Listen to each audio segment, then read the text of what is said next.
Assalamualaikum warahmatullahi wabarakatuh. Kita lanjutkan pembahasan turunan berikutnya, subbab 2.5, itu tentang turunan fungsi implisit. Perhatikan apa yang dimaksud fungsi implisit. Apa yang pernah kita pelajari persamaan-persamaan yang sering kita tulis, ini kita kenal adalah fungsi persamaan dari eksplisit. Ya, ini fungsi eksplisit, artinya variabel bebas dia betul-betul berada di sebelah kanan. Ya. Nah, kemudian kalau fungsi implisit itu adalah campur antara fungsi itu sendiri dan variabel bebasnya di dalam di satu sisi, ruas satu sisi ataupun di dua ruas. Nah, perhatikan seperti yang contoh berikut, x kuadrat ditambah y kuadrat min 25.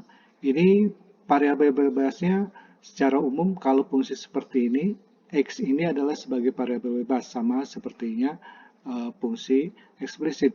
Jadi implisit ini variabel bebasnya biasanya adalah x dan y adalah fungsinya itu sendiri. Tapi penulisannya digabung. Nah, ini kita namakan fungsi implisit. Ya, baik contoh yang kedua ataupun yang ketiga ini, ya ini juga sama. Nah, permasalahannya yang sering kita lakukan dalam proses penurunan adalah fungsinya fungsi eksplisit. Ya, seperti yang di atas ini adalah fungsi eksplisit. Nah, jadi bagaimana kita memecahkan sebuah fungsi implisit dalam proses menyelesaikan turunannya. Nah, langkah penurunan fungsi implisit, yang pertama asumsikan bahwa y merupakan fungsi x dan dapat diturunkan. Nah, tadi yang seperti Bapak bilang bahwa x itu adalah variabel bebasnya. Jadi, y merupakan fungsi x. Nah, dan kemudian keduanya dapat diturunkan.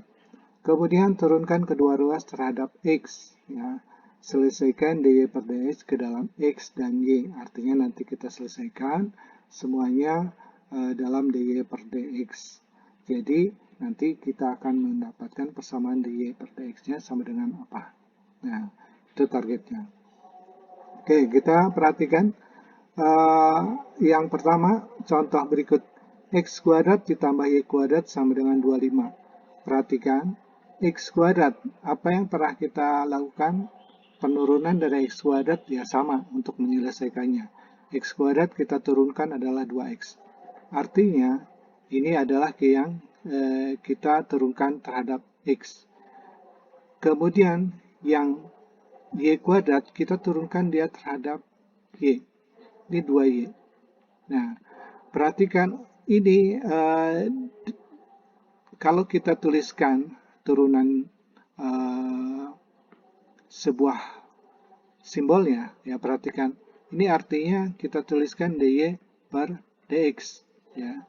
Kemudian yang 25 itu jelas 0. Perhatikan kenapa di sini tidak ditulis karena dx per dx, ya.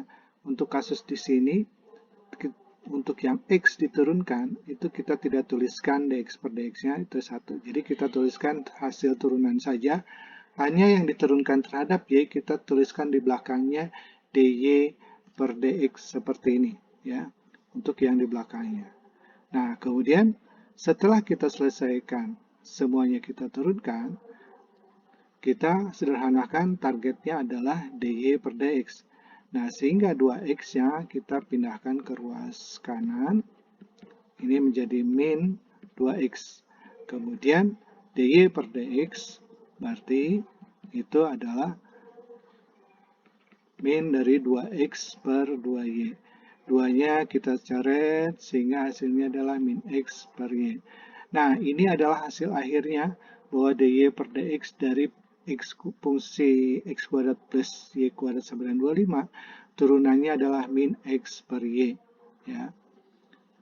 Nah, kita perhatikan lagi, yang diturunkan terhadap x tidak dituliskan dx-nya. Nah, kita lanjutkan. Contoh yang kedua, x pangkat 3 plus y pangkat 3. Sama seperti yang sebelumnya, x pangkat 3 kalau kita turunkan adalah 3x kuadrat. Ya. Ini x tidak kita tuliskan. Kemudian y, 3y kuadrat. Nah, baru kita tuliskan ini adalah dy per dx, fungsi y yang diturunkan terhadap fungsi x. Kalau fungsi x itu sendiri kita tidak perlu ditulis. Nah, berikutnya perhatikan 9xy. Ini ada dua variabel, x dan y. Sama halnya seperti u aksen dari perkalian dari u kali v. Kalau kita mengalihkan dari ini, turunannya kan u aksen v plus u v aksen. Artinya kita turunkan satu-satu. Ya, kita turunkan satu-satu. Pertama, kita turunkan terhadap x. Artinya ini menjadi 9y. X diturunkan adalah 1. Yang kedua, kita turunkan terhadap y. Berarti 9x. Nah, ini karena diturunkan terhadap y, maka kita tuliskan dy dx-nya. Sebelah kanan, dia tetap 0 tentunya. Nah, kemudian kita sederhanakan. dy per dx kita gabungkan. Yang tidak ada dy per dx-nya pindah ruas ke kanan. Nah, perhatikan di sini 3y kuadrat min 9x. Ini adalah dy per dx. Oke. Yang tidak ada dy per dx-nya kita pindahkan ke kanan. Ini 9y. Kemudian ini menjadi 3x kuadrat. Ya, 3x kuadrat pindah ruas jadi negatif. Nah, sehingga kita dapatkan dy per dx-nya. Jadi dy per dx ini adalah pembagian dari 9y min 3x kuadrat dibagi 3y kuadrat min 9x. Perhatikan ini masih bisa kita sederhanakan, semuanya dibagi 3. Sehingga hasil akhirnya adalah dy per dx kita bagi 3 di sini adalah 3y min x kuadrat. Bagi 3 adalah y kuadrat min 3x. Nah, ini adalah hasil turunan dari persamaan yang ini. Oke, silakan kalian ulangi lagi, ya, perhatikan lagi. Ini target kita untuk hasil turunan fungsi implisit. Nah, selanjutnya, oke, kita latihan. Nah, ini latihan 2.5.